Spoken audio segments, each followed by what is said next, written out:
الله الرحمن الرحيم. الحمد لله حمدا كثيرا طيبا مباركا فيه كما يحب ربنا ويرضاه، وأشهد أن لا إله إلا الله وحده لا شريك له، وأشهد أن محمدا عبده ورسوله، وصلى الله عليه وعلى آله وأصحابه وسلم تسليما كثيرا. أما بعد، قال شيخ الإسلام محمد بن عبد الوهاب النجدي رحمه الله تعالى: والدليل قوله تعالى: لا إكراه في الدين قد تبين الرشد من الغي، فمن يكفر بالطاغوت ويؤمن بالله فقد استمسك بالعروة الوثقى. وهذا معنى لا إله إلا الله. وفي الحديث: رأس الأمر الإسلام وعموده الصلاة وذروة سنامه الجهاد في سبيل الله، والله أعلم، وصلى الله على Muhammad wa alihi wa sahbihi wa sallam. Setelah beliau rahimahullahu ta'ala menjelaskan tentang ru'asa'ut taghut, para tokoh-tokoh, pemimpin-pemimpin tawaghit, yang diakhiri dengan taghut jenis yang kelima, yaitu berhukum dengan selain apa yang diturunkan oleh Allah subhanahu wa ta'ala. Dan telah kita sebutkan pula penjelasan dari Asy-Syaikh Muhammad ibn Shalih Al-Utsaimin rahimahullah, bahwa kita tidak bisa memberikan hukum secara umum terhadap setiap orang yang berhukum dengan selain apa yang diturunkan oleh Allah subhanahu wa ta'ala. Namun berbeda keadaan masing-masing mereka yang berhukum dengan selain apa yang diturunkan oleh Allah. Apakah kekufuran yang ada pada mereka kufur i'tiqad ataukah kufur amali? Maka dengan sebab ini kita tidak diperbolehkan untuk tasarru', untuk terburu-buru di dalam memberikan vonis dan menghukumi seseorang tentang kufurnya, kecuali apabila telah sempurna syarat-syarat, tawaffaratis syurut wa intafatil mawani', dan tidak ada lagi pencegah bagi kita untuk menetapkan hukum itu atasnya. Wadalil, dan dalil ay ala wujubil hukmi bima anzalallah wal kufri bit-taghut, dalil wajibnya berhukum dengan apa yang diturunkan oleh Allah subhanahu wa ta'ala dan mengingkari taghut. Qauluhu ta'ala: la ikraha fid din, tidak ada pemaksaan di dalam agama Allah subhanahu wa ta'ala. Ay la ikraha ala din li zuhuri adillati, yaitu tidak ada pemaksaan di dalam agama Allah subhanahu wa ta'ala karena jelasnya dalil-dalil, wa bayaniha wa wuduhiha, dan karena kejelasan apa-apa yang telah diturunkan oleh Allah subhanahu wa ta'ala, sehingga di saat kita mengajak mereka untuk masuk ke dalam Islam, la nukrihuhum, kita tidak memaksa mereka, liyahlika man halaka an bayyina wa yahya man hayya an bayyina. Oleh karena itu telah kita jelaskan dahulu dalam pembahasan al-jihad bahwa apabila kita mendatangi satu kaum yakni Rasulullah sallallahu alaihi wasallam mengirimkan pasukan ke satu kaum minal kuffar, maka Rasulullah sallallahu alaihi wasallam memberikan kepada mereka beberapa persyaratan. Persyaratan yang pertama, mereka masuk ke dalam Islam. Dan di saat mereka telah masuk ke Islam, maka hendaklah mereka berhijrah ke tempat dan negara kaum muslimin yang masuk Islam di antara mereka. Dan apabila mereka enggan, maka ada cara yang kedua, yaitu mereka harus tunduk di bawah kekuasaan kaum muslimin.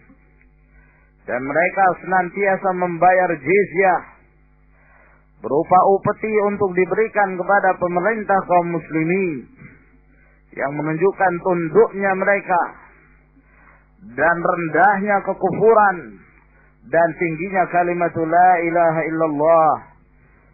Lalu jika mereka enggan pula untuk melakukan hal tersebut, maka cara yang ketiga adalah ghazuhum, muharabatuhum, memerangi mereka. Naam. Maka demikian tertib yang Rasulullah sallallahu alaihi wasallam di saat mendatangi satu kaum. Walihada qala ba'da, oleh karena itu Allah Subhanahu wa taala berfirman setelahnya, qad tabayyana ar-rusydu minal ghayy, sungguh telah jelas petunjuk itu dari penyimpangan. Fa idza tabayyana ar-rusydu minal ghayy fa inna kulla nafsin salimah la budda an takhtara ar-rusyda 'ala al-ghayy.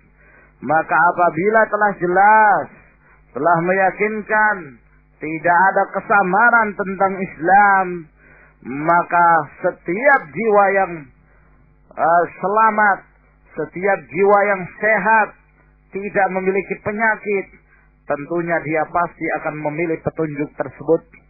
Dia pasti akan memilih Islam disebabkan karena kejelasannya. Tidak ada kesamaran tentang hujajul Islam wa barahinuh, dan tentang kebenaran apa-apa yang dibawa oleh Rasulullah sallallahu alaihi wasallam. Faman yakfur bit-taghuti wa yu'min billah, dan barang siapa yang mengingkari taghut dan beriman kepada Allah, bada Allah azza wa jalla bil kufri bit-taghut qabla al-iman billah. Allah Subhanahu wa taala mendahulukan di dalam ayat ini pengingkaran terhadap taghut sebelum beriman kepada Allah Subhanahu wa taala. Ya. Didahulukan sikap pengingkaran, ingkari dulu taghut. Lalu setelah itu beriman kepada Allah Subhanahu wa taala. Li'anna min kamalis syai', sebab di antara sempurnanya sesuatu, izalatul mawani' qabla wujudis sawabit. Sesuatu itu akan sempurna apabila kita menghilangkan terlebih dahulu pencegah-pencegahnya, penghalang-penghalangnya yang akan menghalangi seseorang dari hidayah.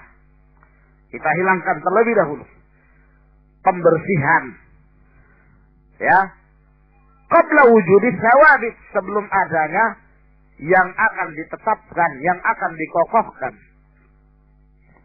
Maka hati seseorang hendaklah didahulukan dengan al-kufr bit-taghut, ingkari taghut. Sebab apabila taghut belum diingkari, masih bercokol, tidak punya sikap pengingkaran terhadap taghut, maka tidak dikatakan dia sebagai seorang muslim sampai terpenuhi dua perkara ini.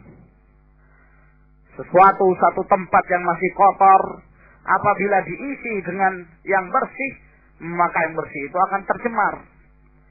Maka hendaknya terlebih dahulu dibersihkan yang kotor itu, lalu kemudian diisi dengan yang suci dan yang bersih. Walihada yuqal, oleh karena itu dikatakan, At-tahliyatu qabla tahliyah. Pengosongan terlebih dahulu. Mengosongkan berbagai macam penyakit syirik, penyakit-penyakit bid'ah, penyakit-penyakit kufur, itu dihilangkan terlebih dahulu. Membesarkan tauhid dihilangkan. Baru setelah itu tahliyah. Diisi yang benar, yang hak. Tentang iman billah, tauhidullah, al-aqidah sahihah. Dan ini seperti yang telah kita sebutkan dahulu, juga persis seperti apa yang dikatakan oleh Al-Allamah Al-Albani rahimahullahu ta'ala, yang sering beliau sebarkan, yang beliau senantiasa melantunkannya, ya, yudandinu haulahu, yaitu istilah tasfiyah wa tarbiyah. At-tasfiyah wa tarbiyah. Tasfiyah, pensucian terlebih dahulu dari berbagai macam penyakit, lalu kemudian setelah itu dengan memberikan tarbiyah, pendidikan tentang manhaj yang sahih, aqidah yang sahihah. Naam. Maka barang siapa yang memenuhi dua perkara ini, pengingkaran terhadap tauhid dan beriman kepada Allah, yakni bertauhid, faqad istamsaka bil urwatil wuthqa, maka sungguh dia telah berpegang erat dengan al-urwatul wuthqa. Al-urwah itu pada asalnya dari kata al-urwah, itu maknanya ujung tali. Ya. Itu kalau diikatkan ke ujung tali yang lain. Jadi bentuknya bundar, ya kan? Sehingga dia berbentuk bundar gitu. Kokoh ikatannya. Ya, maka al-urwatul wuthqa maknanya adalah ikatan tali itu yang kokoh, yang terkadang seorang menggunakannya untuk turun ke sumur, ya, dengan menggunakan tali tersebut, atau melakukan yang lainnya. Maka diibaratkan orang yang mengingkari tauhid dan beriman kepada Allah Subhanahu wa taala, sungguh dia telah berpegang erat yang tidak mungkin lepas kepada tali yang kokoh itu. Tidak mungkin terlepas. Nah, karena talinya kuat dan dia berpegang dengan erat. Dan yang dimaksud dengan al-urwatul wuthqa di sini adalah wasilatun najah, jalan menuju keselamatan, jalan menuju kepada kebenaran. Dan itulah makna la ilaha illallah. Ai tamassaka biha tamassukan tamman, yaitu berpegang dengan tali itu, ya, dengan pegangan yang sempurna, tidak mungkin lepas. Wal urwatul wuthqa hiyal Islam, dan makna al-urwatul wuthqa adalah Islam itu sendiri. Wa ta'ammal kaifa qala azza wa jalla, perhatikanlah bagaimana Allah Subhanahu wa taala berfirman. Allah menyatakan faqad istamsaka. Ya. Walam yaqul tamassaka. Allah tidak menyatakan tamassaka, dia berpegang erat. Tamassaka bukan, tapi istimsak. Kalau istimsak itu ya talinya kokoh, ya, ikatannya kokoh, pegangannya erat sekali. Nah, tapi kalau tamassak, mungkin dia berpegang erat, tapi mungkin talinya lemah begitu. Nah, atau ikatannya lemah. Nah, makanya di sini beliau mengatakan li'anna listimsaka aqwa minat tamassuk. Nah, karena istimsak itu lebih kuat daripada tamassuk. Nah, fa innal insana qad yatamassak wa la yastamsik. Karena seseorang terkadang dia yatamassak, berpegang erat, ya, wa la yastamsik, tapi tidak kokoh dengan talinya tersebut. Nah, ya, ini tambah dengan pegangan yang erat, kemudian pegangan tersebut sangat kuat dengan tali itu, sehingga tidak mungkin terlepas. Nah, berarti di sini menunjukkan bentuk mubalaghah, istimsak itu lebih daripada tamassuk. Yakni seseorang berpegang dengan kuat dengan tali la ilaha illallah itu.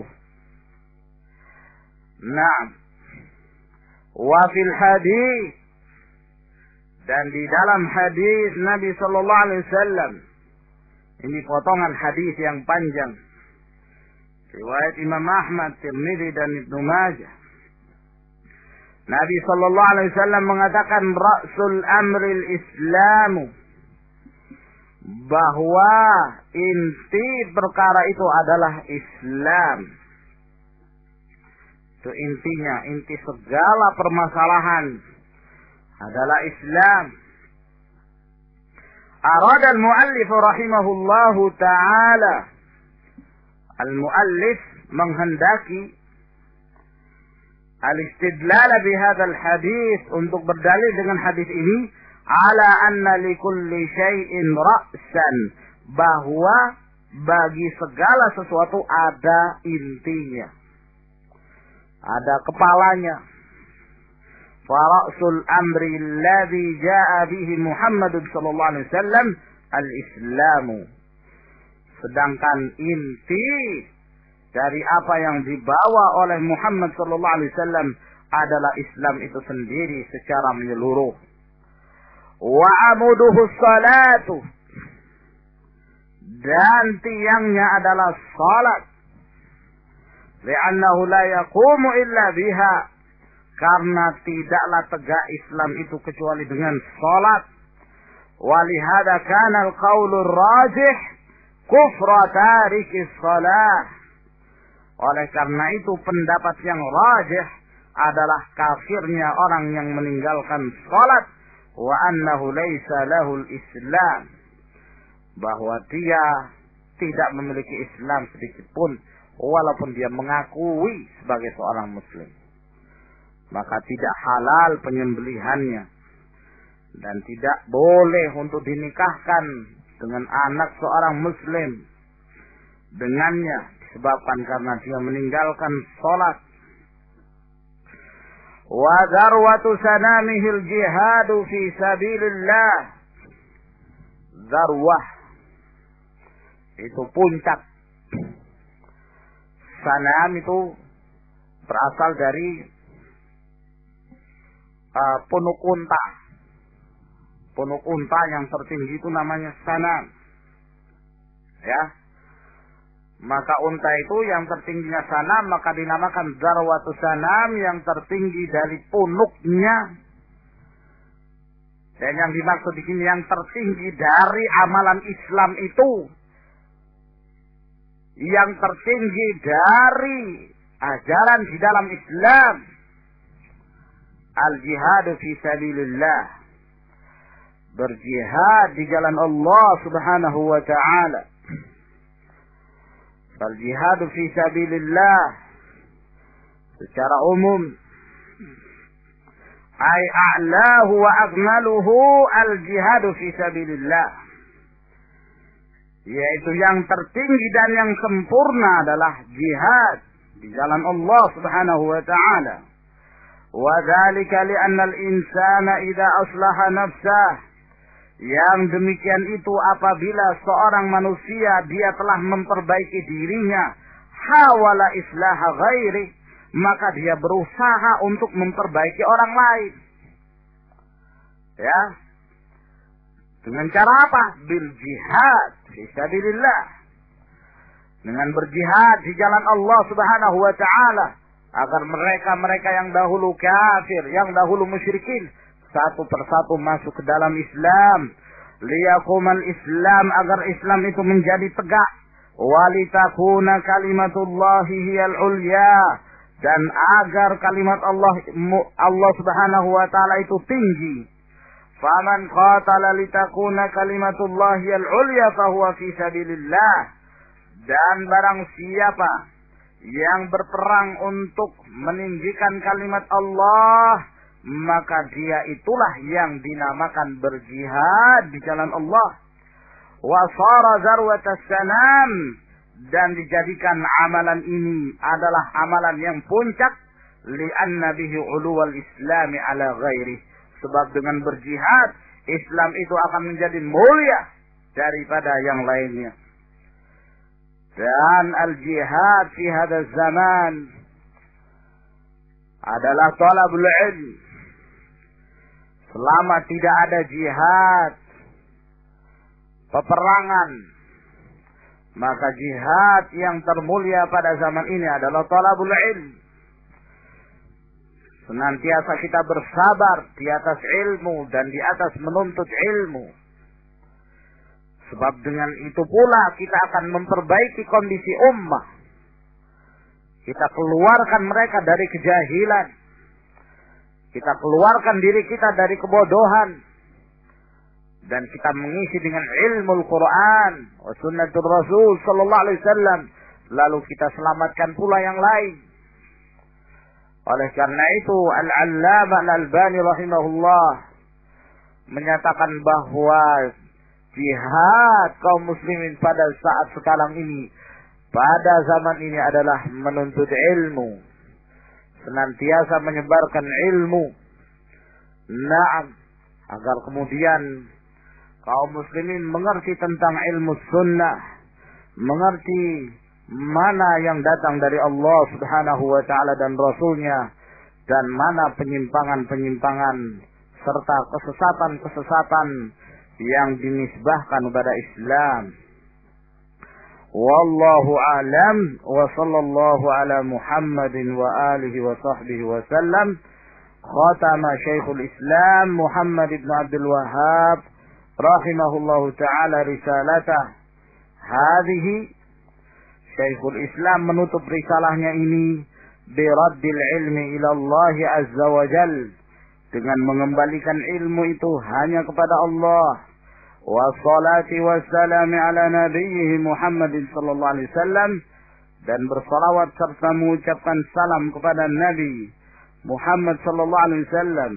Wa bihadza intahatil usulus salasatu wa ma yata'allaqu biha, maka dengan ini selesailah pelajaran al-usulus salasa dan apa-apa yang berhubungan dengannya. Fa nas'alullah ta'ala yusiba mu'allifaha ahsana thawab. Kita memohon kepada Allah, semoga Allah Subhanahu wa ta'ala memberikan pahala kepada muallifnya, kepada pengarangnya, dengan sebaik-baik pahala. Wa ayyaj'ala lana nasiban min ajriha wa sawabiha, dan semoga Allah menjadikan kita mendapatkan bahagian dari pahala dan dari pahala tersebut. Wa ayyajma'ana wa iyyahu fi dari karamatih, dan semoga Allah mengumpulkan kita bersama beliau rahimahullah di dalam surganya.